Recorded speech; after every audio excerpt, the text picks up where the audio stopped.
Hey everyone, my name is Adam Haskew, and all right DJ, let's do it live. So again, my name is Adam Haskew, and I'm here this evening to discuss my passion, vinyl records and vintage audio equipment. I'm hoping tonight will be a blend of facts and history and kind of the funny personal anecdotes that got me into the hobby and have continued to endear it to me. So this guy, his name is Emil Berliner. A lot of people credit Thomas Edison with the phonograph, which he did invent, but this man invented the first lateral cut disc, which was the predecessor to the record we have now. Fun fact, remember. So, fast forward to 1948, Columbia Records put out the first 33 1/3 RPM long play disc. To compete with Columbia, RCA Victor put out the 45 RPM disc.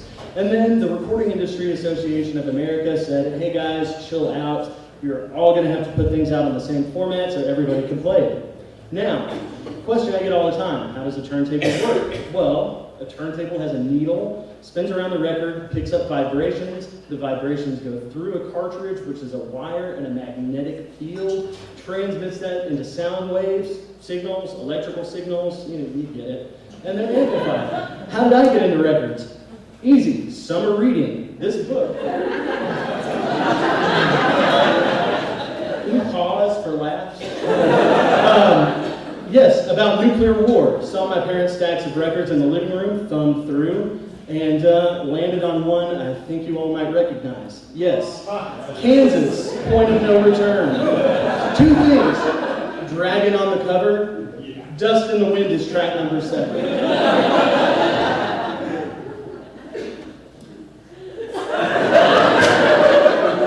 And I mean, look at that, really.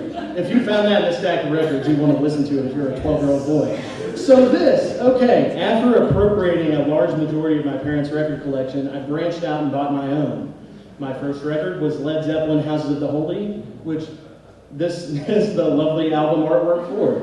Imagine the glee on my mother's face when I came bebopping into the house and said, I bought my first record. It was horrible. Chad's Records. So, for anyone born and raised in Chattanooga, transplant's been here for a little while, you know Chad's. Went there, hung out, learned a lot about him, about records from him. Jazz, soul, opened me up to a bunch of new genres of music I hadn't previously learned about or heard, and bought my first jazz album from him. Jackie McLean, Let Freedom Ring. Really set me down a good path of musical exploration and things like that. So, my mom just text messaged me, so it's a good thing I put my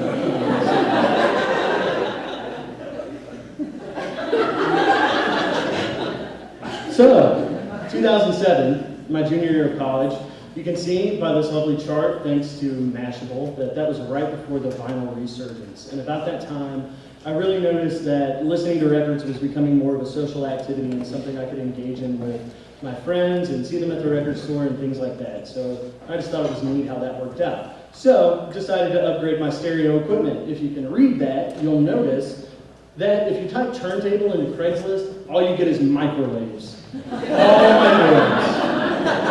But after 2 years, a little luck, and a desperate Facebook post, I wound up with what I thought was my dream stereo system. But this is where the hard work started. See, I shouldn't take notes.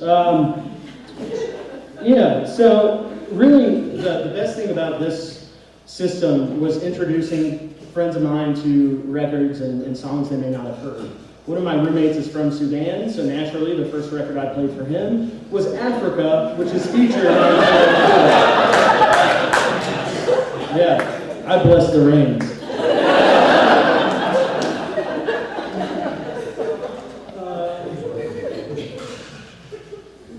Yes, Sonny Rollins. So what I really enjoyed personally most about the system was that once I really got things set up to a point that I really liked, the music just had a new life to it, a new energy, and everything suddenly that I listened to had a new life and a new element to talk about.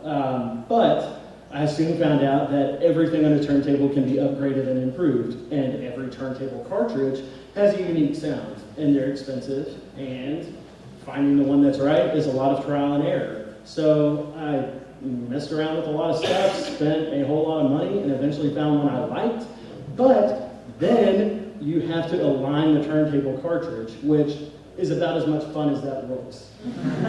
And I won't lie, I picked one in a foreign language for effect. So the one I used was in English, but you have to do that because if you don't, the sound that is produced gets distorted, and you can tell. After that, I set my sights on what I consider the holy grail of vintage audio equipment, which was a tube stereo amplifier. December 20th, 2013, I was given the best birthday present ever.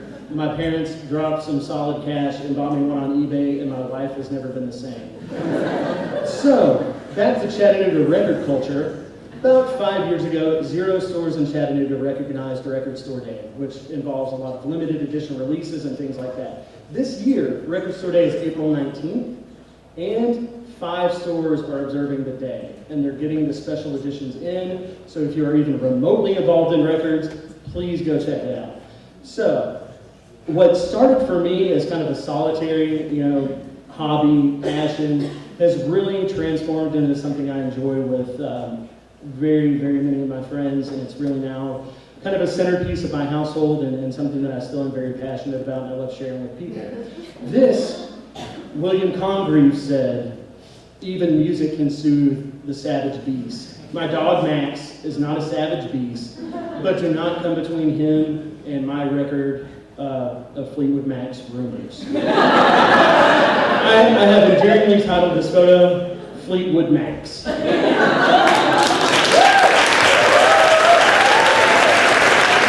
Thank you.